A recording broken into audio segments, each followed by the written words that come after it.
अस्सलामुअलैकुम, आप देख रहे हैं समा। मैं हूं रमीज अहमद और मैं हूं रमज़ीन। बुलेटिन में खुश आमदीद। सबसे पहले बात करते हैं कोरोना के वार की। मुल्क भर में वायरस शिद्दत इख्तियार कर गया है।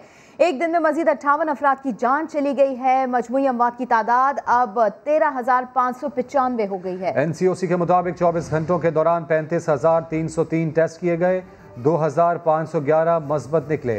एक्टिव केसेस की तादाद 23,355 है। अब तक 5,73,000 से ज़ायद अफराद कोरोना वायरस को शिकस्त देकर सेहतयाब हो चुके हैं। तो कोरोना सूरत हाल एक बार फिर से ख़तरनाक होती दिखाई दे रही है। अब मुल्क भर में ये वायरस शिद्दत इख्तियार कर गया है। एक दिन में मजीद 58 अफराद की जान चली गई। मजमूई अमवात की तादाद 13,555 हो चुकी है। NCOC के मुताबिक 24 घंटों के दौरान 35,330 टेस्ट किए गए, 2,511 मुस्बत निकले। एक्टिव केसेस की तादाद 23,355 हो चुकी है और अब तक 5,73,000 से ज़ायद अफराद कोरोना वायरस को शिकस्त देकर सेहतयाब हो चुके हैं।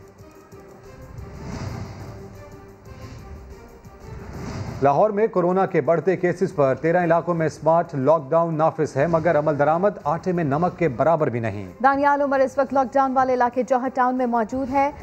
दानियाल, लाहौर में 24 घंटे में कितने केसेस रिपोर्ट हुए हैं और क्या SOPs पर अमल दरामद हो रहा है? जी रम, लाहौर में तकरीबन 24 घंटे के दौरान 931 केसेस रिपोर्ट हुए हैं। गुज़श्ता 24 घंटे के दौरान 27 अमवात हुई हैं कोरोना से लाहौर की अस्पतालों के अंदर।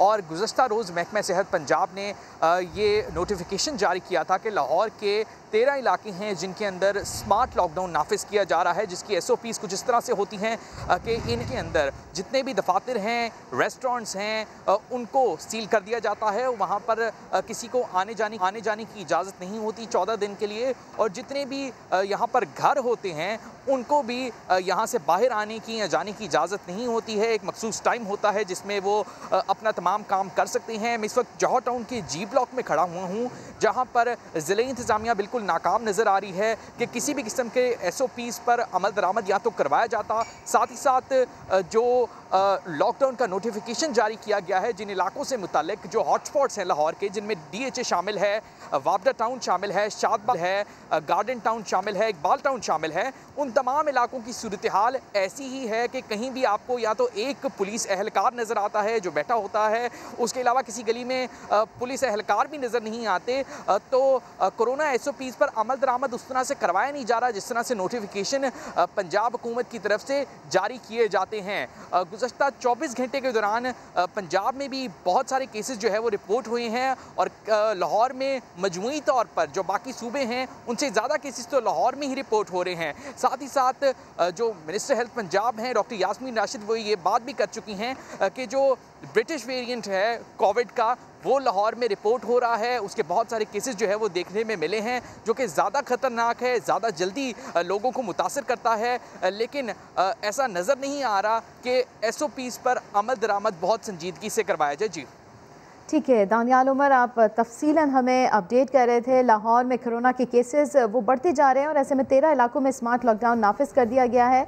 और तकरीबन लाहौर की अगर बात करें तो यहाँ पर 931 केसेस रिपोर्ट हुए हैं, जबकि 27 अमवात भी हुई हैं। लेकिन शहरी वो सीरियस दिखाई नहीं देते, वो SOPs पर अमल नहीं कर रहे। और दूसरी जानिब इंतज़ामिया ने लॉकडाउन तो लगा दिया है लेकिन पुलिस कहीं नज़र नहीं आ रही। फैसलाबाद में एक जानिब बच्चों के इम्तिहानात जारी हैं तो दूसरी जानिब कोरोना SOPs पर अमल दरामद ना करने पर 3 स्कूल्स को सील कर दिया गया है। जान लेते हैं समा के नुमाइंदे अब्दुल अहद से। अब्दुल अहद, बताइएगा कितनी मुतहर्रिक है यहाँ पर इंतजामिया?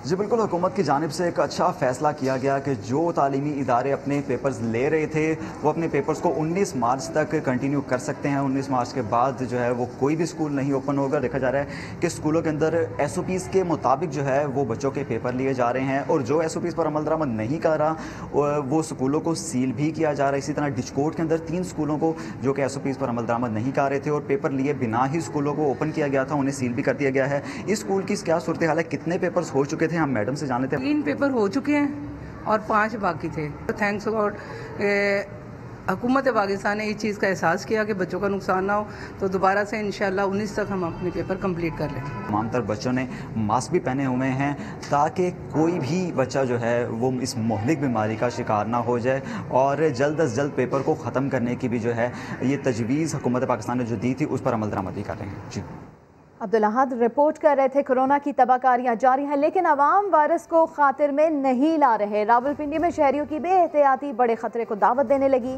ऐसे में जिले इंतजामिया क्या कर रही है, जानते हैं उमर आसिफ की इस रिपोर्ट में।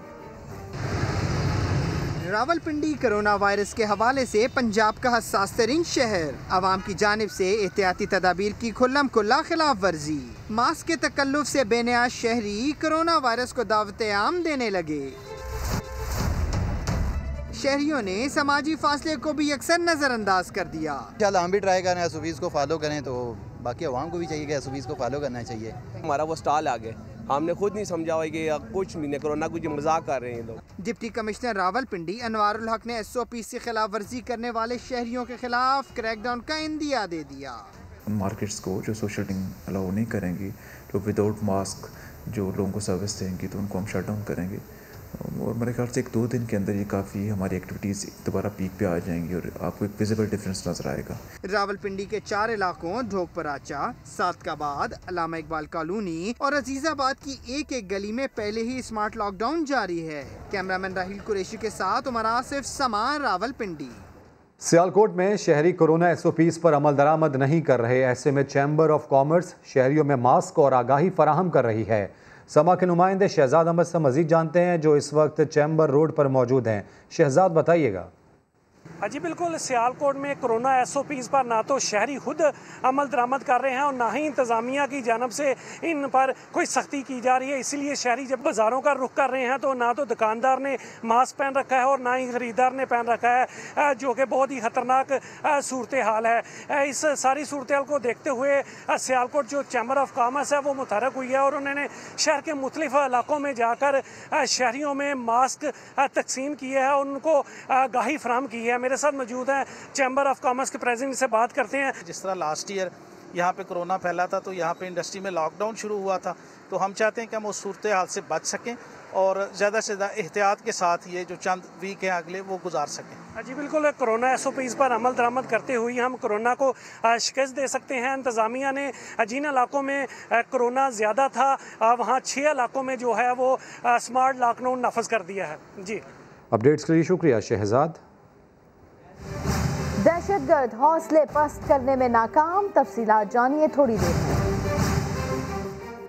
और क्या कराची में कोरोना वायरस ख़त्म हो गया है? नहीं, ऐसा नहीं है, मगर शहरियों की बेहतियाती देखकर लगता है कि अब वो कोरोना को खातिर में नहीं ला रहे। शहरियों में कोरोना का खौफ क्यों ख़त्म होता जा रहा है, जानते हैं मुदस्सिर नज़ीर की इस रिपोर्ट में। सिंध भर में कोरोना केसेस में कमी तो आ रही है, मगर शहरियों की बेहतियाती पे ये बात सादिक आती है कि आ बैल मुझे मार। कराची के शहरी इस बीमारी से कितना मोहतात हैं, आइए आपको दिखाते हैं। सियासतदान ये जो हुक्मरान है ये तो खुद ख्याल नहीं रखते हैं। ये लोग ये इतने बड़े बड़े जलसे करते हैं, उसमें लाखों लोगों की आवाम होती है, पब्लिक होती है। यार अगर आवाम एसओपीज़ का ख्याल रखेगी तो खाएगी किधर से? इधर हम लोग रेडी लगाते हैं, आधे घंटे बाद पुलिस आती टे। क्या ख्याल रखें, इतने छोटे छोटे बच्चे हैं, खाने के लिए कुछ नहीं है। कोरोना का नाम बदनाम किया हुआ है। सिर्फ इमदादें आ रही है। किसको मिल रही है इमदाद? आपको कोई इमदाद मिली? हमें कोई इमदाद मिली? जो लोग देने वाले थे ना, आज वो मांगने वालों की लिस्ट में खड़े हुए हैं। बिला वजह इमरान खान और ये सारी हुकूमत और ये सारे हुक्मरान बेवकूफ़ बना रहे। दोबारा से रमज़ान आ रहा है, उन्होंने कहा फिर इमदाद का ढोंग रचा के फिर इमदाद लूटे लोगों से, फिर अमेरिका को वो जो है ब्लैकमेल करें जी हमारे मुल्क में तो गुर्बत है, ये है वो है। दुनिया निगल चुका है, मगर बेखौफ शहरी एहतियात बरतने को तैयार नहीं। यही वजह है कि हुकूमत सिंध को स्मार्ट लॉकडाउन लगाने का फैसला लेना पड़ रहा है। कैमरामैन मरगूब हुसैन के साथ मुदस्सिर नज़ीर, समा, कराची। कराची की तरह पेशावर में भी कुछ ऐसी सूरत हाल, जहाँ कोरोना के बढ़ते केसेस के बावजूद शहरियों ने एसओपीज़ की धज्जियाँ बिखेर दी। बाजारों में मामूल के मुताबिक रश है। मज़ीद जान लेते हैं समा के नुमाइंदे अब्दुल रहमान से। अब्दुल रहमान, किसकी जिम्मेदारी है यहाँ पर एसओपीज़ नाफिज करने की? मुल्क में कोरोना की तीसरी लहर जो है वो इस वक्त जारी है और इसकी शिद्दत को कम करने के लिए हुकूमती सतह पर काफ़ी इक़दाम उठाए गए हैं।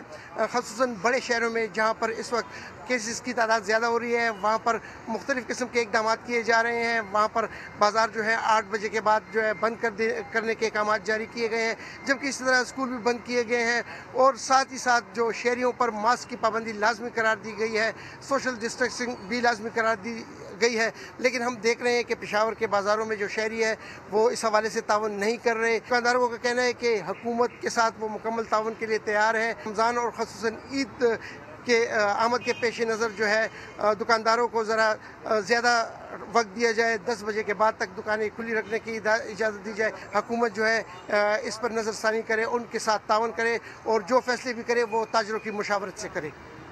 वज़ीर-ए-आज़म की तरफ से अरकान असम्बली को फंड्स जारी करने के हवाले से नैयर बुखारी की दरख्वास्त इलेक्शन कमीशन ने नाकाबिल समाअत करार देकर मुस्तरद कर दी। समाअत का अहवाल जानते हैं ज़हीर अली से। ज़हीर, बताइए इस बारे में। जी बिल्कुल, 3 रंग की रुकनी जो इलेक्शन कमीशन का बेंच था उसने समाअत की, जिसमें मेंबर केपी के अरशाद कैसर की सरबराही में ये बेंच समाअत कर रहा था।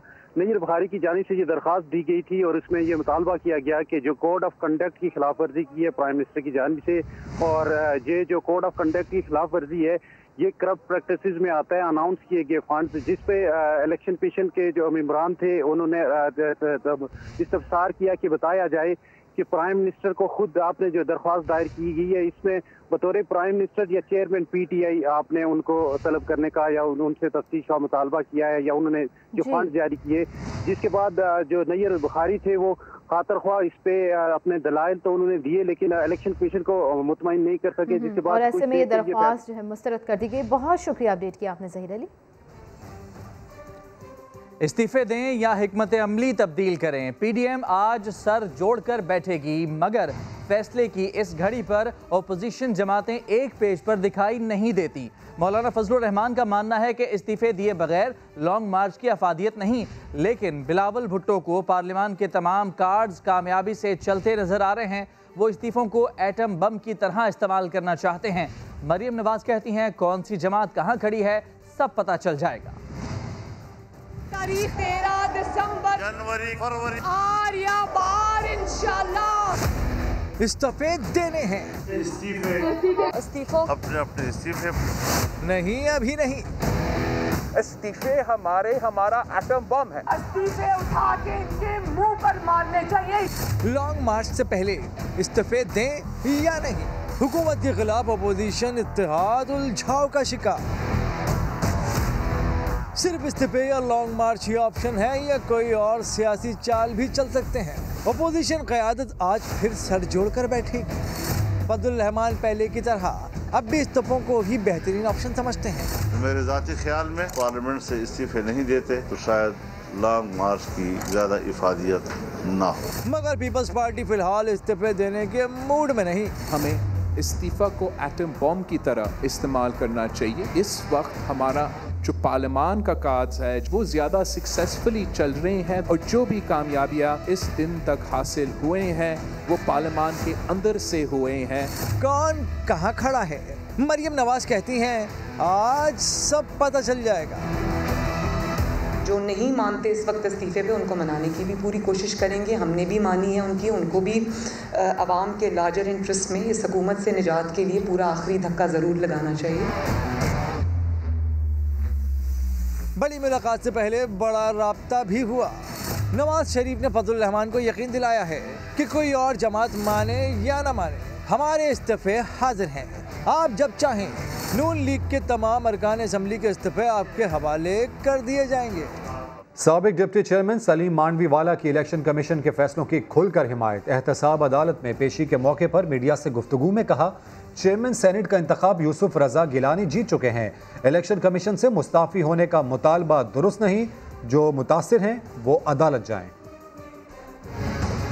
इलेक्शन कमीशन पे तनकीद की गई है। लेटली उन्होंने जो डिसीजन लिया है उसके ऊपर मेरे ख्याल गवर्नमेंट थोड़ी बुखला गई है। गवर्नमेंट फील कर सकते हैं, वो आगे कोर्ट में जा सकते हैं, मगर ये कहना कि इलेक्शन कमीशन रिजाइन कर दें और सारा कमीशन रिजाइन कर दे, मैं समझता हूँ ये बात सही नहीं है। बड़ा क्लियर है, यूसुफ रजा गिलानी साहब जीत चुके हैं। उन्होंने पूरे 49 वोट्स लिए हैं, सिर्फ एक वोट रिजेक्ट हुआ है जिसमें दोनों खानों में स्टैंप थी, बाकी कोई वोट रिजेक्ट नहीं हुआ। मुजफ्फर हुसैन साहब हमारे कोलीग भी हैं, मुझे नहीं समझ आई कि उन्होंने सही वोट कैसे रिजेक्ट कर दिए। कल अगर ये चैलेंज हो गया किसी भी फोरम के ऊपर तो सेनेट ऑफ पाकिस्तान पे एक बहुत बड़ा धब्बा लग जाएगा। पीपल्स पार्टी ने पहले भी ये कहा है कि हमें पार्लियामेंट का फोरम नहीं छोड़ना चाहिए और मैं समझता हूँ कि वो पोजीशन पीपल्स पार्टी की सही है, क्योंकि parliament is the real forum और उसको अगर आप छोड़ देंगे रिजाइन करके और उसका कोई हल सामने नजर नहीं आ रहा तो मैं समझता हूँ कि ये गलत होगा और हमें पार्लियामेंट का फोरम नहीं छोड़ना चाहिए। साबिक वज़ीर-ए-आज़म शाहिद खाकान अब्बासी की चेयरमैन नैब पर फिर तनकीद। कहते हैं मरियम नवाज के खिलाफ दरख्वास्त से साबित हो गया कि नैब मुल्क के मामला चला रहा है। इस्लामाबाद में मीडिया से गुफ्तगू में उन्होंने कहा कि इलेक्शन कमीशन पर हुकूमती इल्ज़ामात की वजह फॉरेन फंडिंग केस है। नैब ने मरीम नवाज साहिबा की बेल की कैंसिलेशन की दरख्वास्त भी दी है और उस दरख्वास्त से जाहिर होता है कि जो बात सुप्रीम कोर्ट भी कहता था और हम भी कहते थे कि नैब मुल्क के मामला चला रहा है, वो बड़ी अयां है। ये इस मुल्क की नहीं दुनिया की तारीख में पहला मौका है कि एक हुकूमत जब इलेक्शन हार गई उसने मुल्क के इलेक्शन कमीशन पर ही अदम एतमाद का इजहार कर दिया। ये वही इलेक्शन कमीशन है जिसके 20 प्रिजाइडिंग ऑफिसर और बमै वोट ये हुकूमत उठा कर ले गई। सेनेट का चेयरमैन खुद कहता मैं इलेक्शन हार गया हूँ। ये एक तारीख रकम होती, पार्लिमानी रवायात की पासदारी होती, लेकिन ये मौका भी इस मुल्क के सेनेट के चेयरमैन को नसीब नहीं हुआ क्योंकि कुर्सी ज्यादा अजीज होती है। इन असेंबलियों में रहना ठीक नहीं है, इनसे इस्तीफे देने चाहिए। पाकिस्तान मुस्लिम लीग ने कोई यकीन दहानी नहीं किसी को नहीं कराई। पाकिस्तान मुस्लिम लीग नून का वाज़ेह मौक़िफ़ है, फैसला जो है वो PDM की लीडरशिप करेगी। फॉरेन फंडिंग का केस है, फैसला हुकूमत के खिलाफ ही आएगा। फैसला आएगा इमरान खान ने अपने अकाउंट में पैसे डाले, फैसला आएगा कि बाहर से जो पैसे आए PTI के अकाउंट में उनको जाहिर नहीं किया गया।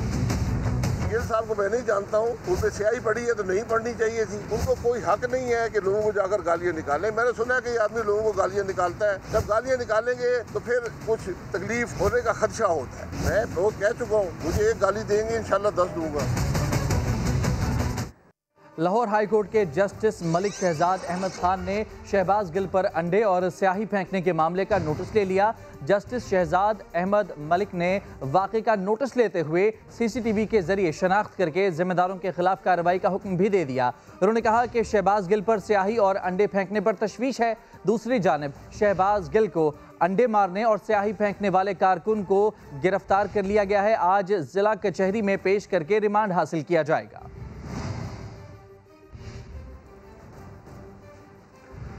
वज़ीर आला पंजाब उस्मान बुज़दार कहते हैं मैं अपने काम से काम रखता हूं, इधर उधर की बातों पर ध्यान नहीं देता। उन्होंने मज़ीद क्या कहा, आइए देखते हैं। बहुत अच्छे इंतजाम हैं। कोविड ये जो वैक्सीनेशन सेंटर है अभी मैंने इसको विजिट किया है और लोगों से भी मैं मिल रहा हूँ, आप भी लोगों से मिल रहे हैं और देख रहे हैं। बहुत ही एक्सीलेंट इंतजाम हैं। 114 सेंटर है पूरे पंजाब के अंदर हमने बनाए। सुबह 8 से शाम 8 बजे तक ये वर्क करता है और अभी हम इंशाल्लाह बसेस भी ला रहे हैं ताकि बड़े शहरों के अंदर वो जो एल्डरली लोग हैं उनको यहाँ सेंटर तक ले आएँ ताकि वो आसानी से अपनी वैक्सीनेशन करवा सकें। आप इतना अच्छा काम कर रहे हैं, कुछ आपके पीछे पड़ी हैं कि तब्दील करें। उन दोस्तों को अभी तक अक्ल नहीं आई कि आप अच्छा काम कर रहे हैं। जी मैं इस तरह के काम बातों पे यकीन नहीं करता, मैं अपने काम से काम रखता हूँ और अल्हम्दुलिल्लाह एक नीति के साथ अपनी पूरी ड्यूटी कर। ब्रेक के बाद आपको खिलाएंगे मीठे अमरसे। समात के इलाके डलाई में नौजवान ने फायरिंग करके मां, 2 भाई और भाभी को मौत के घाट उतार दिया। पुलिस के मुताबिक मुलजिम मोहम्मद अली ने अहले खाना पर अचानक फायर खोल दिए। फायरिंग के नतीजे में मुलजिम की वालदा, 2 भाई और भाभी जान से गई, जबकि दूसरी भाभी और 7 साला भतीजी जख्मी हो गई। जख्मियों को अस्पताल मुंतकिल कर दिया गया। पुलिस ने मुलजिम को गिरफ्तार कर लिया है। इब्तदाई इतलात के मुताबिक मुलजिम का ज़हनी तवाज़ुन ठीक नहीं है। और अब बोलो लाहौर में आपको दिखाएंगे शहर की दाखिली सड़क सगियां जो टूट फूट का शिकार है। आए रोज हादसात यहाँ पर होते रहते हैं। रिहायशी अब्दुल गफूर भट्टी मसाइल बताते हुए जज्बाती हो गए, हुकूमत से सड़क को ठीक करने का मुतालबा किया। मैं अब्दुल गफूर भट्टी सगियां का रहायशी हूँ। ये लाहौर की मेन दाखिली रास्ता है और इसका कोई पुरसाने हाल नहीं है। उसके ऊपर लोडर्स आते हैं, इतने इतने बड़े खड्डे हैं, जैसे ही वो अनबैलेंस होते हैं तो हज़ारों एक्सीडेंट इधर देखने में आए हैं। मगर इस रोड को ठीक करने के लिए अभी तक इन इतने सालों में कुछ भी नहीं किया जा सका।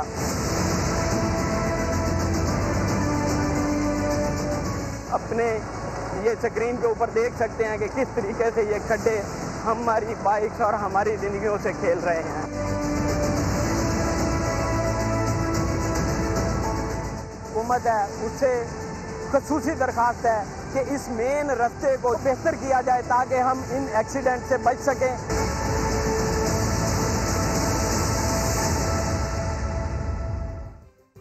वो कौन सा गम है जो कराची वाले नहीं झेल रहे? कहीं कचरा तो कहीं कीचड़। सीवरेज के बदतरीन निज़ाम ने डालमिया का नक्शा ही बदल डाला है। देखते हैं सलमान अहमद की रिपोर्ट। अभी गटर का पानी, पीने का पानी एक साथ है, हम लोग मारे भी नहीं, मर जाते हैं। ये है मुजाहिद कॉलोनी और ये हैं यहाँ के मुजाहिद। गटर और गलाजत से भरी तबाहाल सड़कें और उनसे गुजरते मकीन। यकीन जानिए, डालमिया के इस मोहल्ले में इंसान ही बसते हैं, सहूलतों को तरसते हैं, बीमारियों में पलते हैं। एमएनए तो हमारे आलमगीर साहब हैं, तो यहाँ आए ना, यहाँ लोगों का पूछे, इस गंदगी की वजह से पेट में दर्द है, मलेरिया है, बुखार है, मच्छर है। मेन रोड तो आपने देखा होगा, गाड़ियाँ भी नहीं गुजरते वहाँ से। 3 साल हो गए ये गली का गंदगी को, मगर कुछ भी नहीं करते। वोट लेने के लिए तो सब आ जाते हैं और जब मुश्किल होती है कोई नहीं आता, ना पीपल्स पार्टी ना पीटीआई, कोई भी नहीं आया। हुकूमत पीपल्स पार्टी की है कराची में, तो इनको कुछ करना चाहिए ना। पीपल्स पार्टी को बिलावल साहब इतने बोल रहा होता है, वे करें कुछ। पीटीआई एमएनए आलमगीर खान कहते हैं 15 करोड़ रुपए का फंड लगेगा, यहाँ बहुत जल्द तब्दीली फिक्स कर देंगे। पहली बार डालमिया में काम हो रहा है, कोई एमएनए तवज्जो दे रहा है बगैर तासुब के। इनको तकलीफ हो रही है, इसलिए जगह जगह ये सीवरेज में बोरियां डालते, ब्लॉक्स डालते। और तस्वीरें बनानी है तो वजीर आला की बनाए, क्योंकि वाटर बोर्ड का इदारा उसके पास है, सड़कें बनाना उसका काम है। वोट लेने वालों के वादे अपनी जगह, वोट देने वाले हुकूमतों से नाउमीद नजर आते हैं। अरसे दराज से नज़रअंदाज किए जाने की वजह से डालमिया करीम बख्शपाड़ा के रहने वाले किस कदर एहसास महरूमी का शिकार हो चुके हैं, इसका अंदाज़ा इस तरह की सूरत हाल को देख कर बाखूबी लगाया जा सकता है। कैमरामैन मरहूम हुसैन के साथ सलमान अहमद, समा, कराची। Welcome back. REW के इश्तराक से KMC स्पोर्ट्स कॉम्प्लेक्स में रेसलिंग के मुकाबलों का इनेकाद किया गया। 6 मकामी रेसलर्स ने इवेंट में हिस्सा लिया। तफसीलात हुज़ैफा खान की रिपोर्ट में जानिए।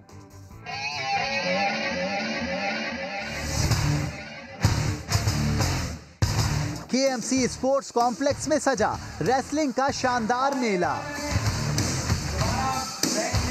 तमाशाइयों ने मुकामी रेसलर्स की मुनफरिद एंट्रीज को खूब इंजॉय किया।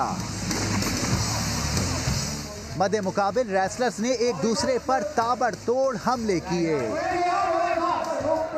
तमाशाइयों ने खिलाड़ियों को सराहा। आप देखेंगे कि with the period of time Karachi के लोगों के लिए एक मुकम्मल स्पोर्ट्स सिटी इंशाल्लाह ताला स्पोर्ट्स कॉम्प्लेक्स कराची KMC का जो है वो आपको दिखेगा। ज़रूर आना चाहिए। लड़कियों के भी चाहती हैं कि हम भी, मैं खुद भी चाहती हूँ कि मैं भी आऊँ। मैंने भी अपने भाई से बोला है कि भाई मैं भी आना चाहती हूँ। खिलाड़ी भी दादो तहसीन देने वालों के मशकूर दिखाई दिए। ओपोनेंट तो मुझे मार रहा है, लेकिन अगर मैं ट्रेनिंग करके नहीं आता तो मैं खुद को ही मार देता। इस वजह से इसकी ट्रेनिंग बहुत इंपॉर्टेंट है। अपने हरीफों पर फतह हासिल करने वाले रेसलर्स को इनामात से भी नवाजा गया। कैमरामैन कासिम रईस के साथ हुज़ैफा खान, समा, कराची। मुल्तान के आम तो मशहूर हैं ही, लेकिन सदियों पुरानी सौगात अमृत से भी किसी से कम नहीं। राशिद हमीद की रिपोर्ट देखते हैं। छोटी सी दुकान पर मीठा है पकवान। अंदरून पाक गेट का रिहायशी 55 साल अल्लाह बख्श 40 साल से जायकेदार तिल वाले अमृत से बना रहा है। मेरे दादाजी हाफिज जी पाक गेट मिठाई वाले मशहूर थे और हमारे जो है ना बिफोर पार्टीशन से पहले की शॉप है।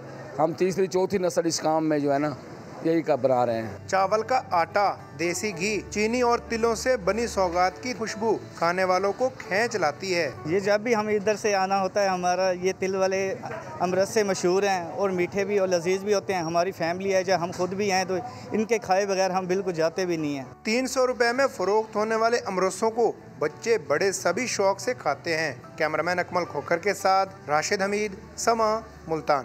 और लाखों दिलों पर राज करने वाले मारूफ कव्वाल अमजद साबरी के बड़े साहबजादे मुजद्दिद साबरी बने समा के मेहमान। प्रोग्राम नया दिन में वालिद और दादा की याद ताज़ा कर दी।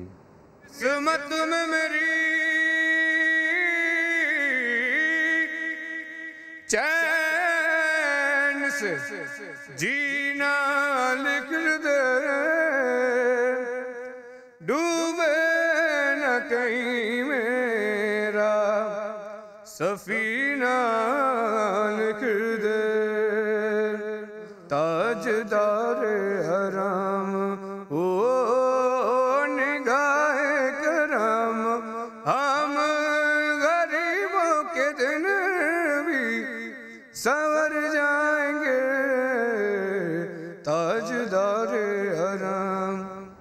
किसी भी खबर के लिए विजिट कीजिए हमारी वेबसाइट sama.tv। इसके अलावा आप हमें फेसबुक और ट्विटर पर भी ज्वाइन कर सकते हैं। एक ब्रेक के बाद हाजिर होंगे हेडलाइंस के साथ। आप देखते रहिए समा।